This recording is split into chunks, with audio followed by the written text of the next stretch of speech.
কোরআনের চাইতে উৎকৃষ্ট কিতাব আর নাই।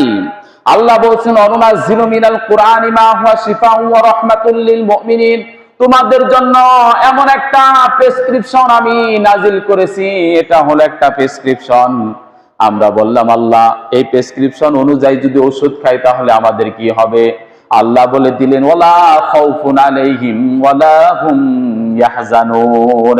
আমার এই কোরআন অনুযায়ী, আমার এই প্রেসক্রিপশন অনুযায়ী যারা ওষুধ খাবে, যারা আমল করবে, তাদের দুনিয়াতেও কোনো ভয় নেই, পরকালেও কোনো ভয় নেই।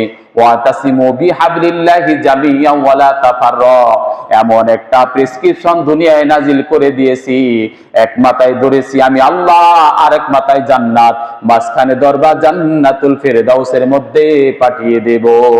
সুবহানাল্লাহ। এজন্য কোরআনের চাইতে উৎকৃষ্ট কিতাব আর নাই। আছে আছে।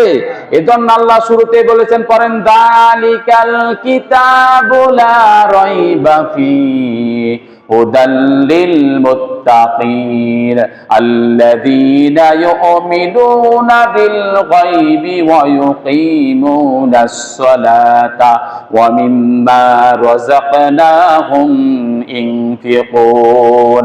আল্লাহ বললেন this is the holy Quran, there is no doubt.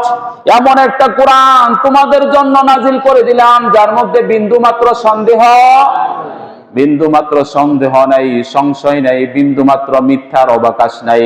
এমন কোরআনের মধ্যে আল্লাহ শুরুতেই ওপেন চ্যালেঞ্জ করে দিয়ে বললেন, দুনিয়ার মানুষ 1000 বছর কেন 1 কোটি বছর যদি চেষ্টা করো, আমার কোরআনের একটা নুকতার ভুল ধরার মতো ক্ষমতা তোমাদের নাই। সুবহানাল্লাহ।